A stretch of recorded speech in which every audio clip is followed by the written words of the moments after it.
लोगों की आंख से ओझल जमघड़ई की ये अनदेखी झील, जहां इसके चारों तरफ ऊंचे पहाड़ एक गहरी सी खामोशी में इस झील की रखवाली करते हैं। और इस झील से निकलता हुआ पानी पूरे ज़ोर और शोर से अपने लिए ग्लेशियर्स में रास्ता बनाता है। इसके सफ़र में हर कदम पर एक नया मंजर सामने आता है। कभी रास्ता, कभी जंगल, कभी बड़े पत्थर, कभी फूलों भरे मैदान और कभी ग्लेशियर।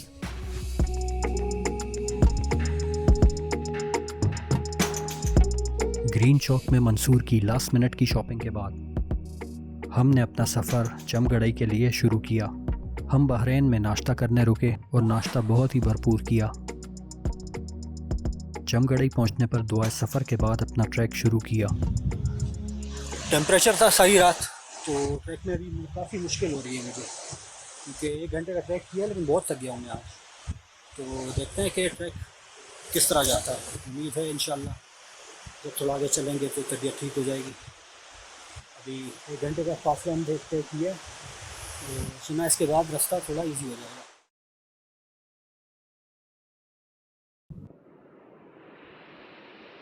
और ट्रैक शुरू करते ही चढ़ाई शुरू हो गई। आज हम जाएंगे कंडव लेक की तरफ। ये जमघड़ई विलेज से इसका ट्रैक शुरू होता है और कोई 1 घंटा ट्रैक के बाद हम लोग यहाँ पे मौजूद हैं।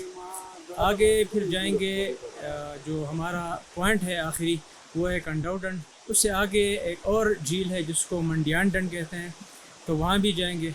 उससे आगे एक पास है और देखेंगे अगर वो पॉसिबल हुआ तो वो पास के ऊपर हम जाएंगे। उस पास से आगे शैतानगढ़ को रास्ता जाता है, लेकिन वहाँ पे बर्फ़ काफ़ी ज़्यादा है, तो आगे देखें क्या होता है। गूगल अर्थ में इस लेक का ट्रैक देखने के बाद जिस तरह एक्सपेक्टेशन हमारी थी उससे कई ज़्यादा मुश्किल ट्रैक होने वाला था। ये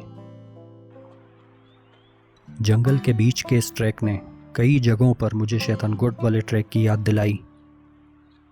जमघड़ई की ये वादी केदाम के साथ बिल्कुल जुड़ी हुई है। ये ट्रैक काफ़ी जगहों पर देखने में, कई जगहों पर ये रास्ता बिल्कुल बेल के जंगल की तरह था।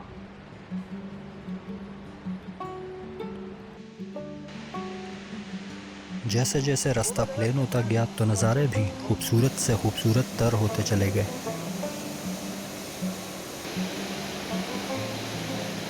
इस रास्ते ने बहुत परेशान किया हमें। क्यों मंसूर? बहुत ज़्यादा। मैंने सुना था इसका रास्ता आसान है, लेकिन तो काफ़ी मुश्किल है। और अभी पता नहीं इस जंगल में ऊपर चढ़ते जा रहे हैं कि और कितनी देर हमें ऊपर चढ़ने में लगेगी और वहाँ से कोई रास्ता दिखेगा, क्योंकि यहाँ तो कोई रास्ता नहीं है। इस तरह हम लोग चढ़ के आए हैं, तो देखते हैं कि कितनी देर लगेगी हमें। देर तो अच्छी खासी लग जाएगी।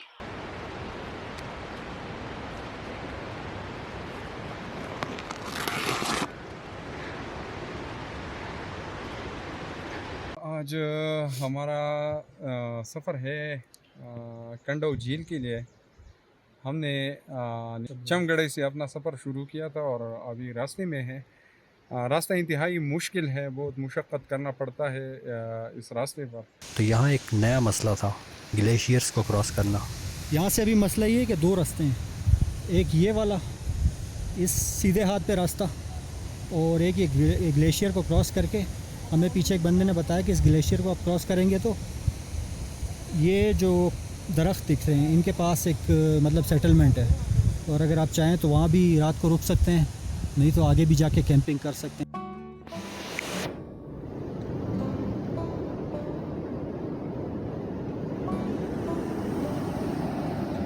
और मुझे पानी से डर लगता है।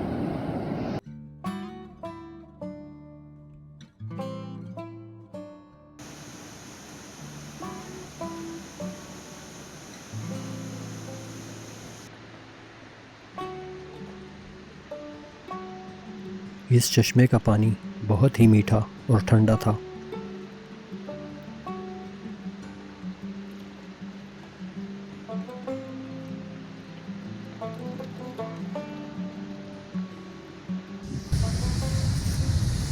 साढ़े 4 बज चुके हैं और अभी हम इस पैच से गुज़र रहे हैं। तो इंशाल्लाह मसला असल में ये है कि हमारे एक टीम मेंबर है नेमतुल्लाह साहब, वो इस नदी के उस पार वाले ट्रैक पे गए थे, तो अभी उनको इस तरफ आने का रास्ता नहीं मिल रहा। तो टेंट वगैरह सब चीज़ें हमारे पास हैं। तो ये हम सोच रहे हैं कि अभी उन्हें यहाँ इस पीछे वाले रास्ते से दोबारा लौट के आना पड़ेगा, हमें उनके पास जाना पड़ेगा। तो ये एक सिचुएशन क्रिएट हो गई है यहाँ पे।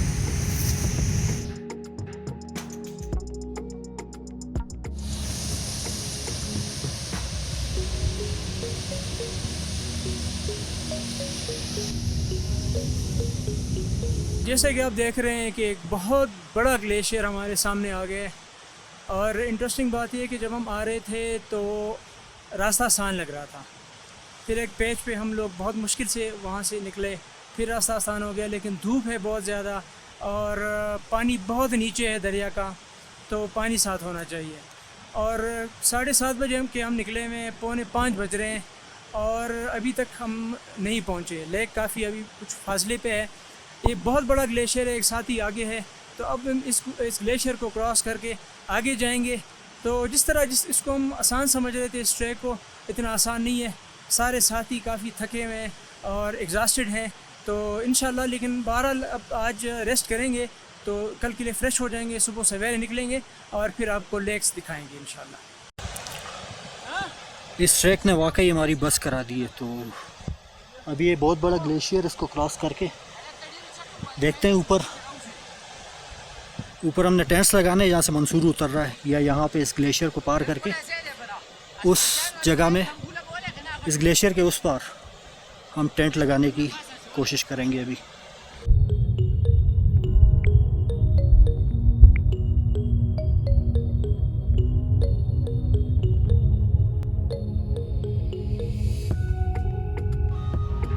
नेमतुल्लाह भाई जो हैं वो रास्ता देखने गए कि यहाँ कोई प्लेन जगह है टेंट के लिए या नहीं।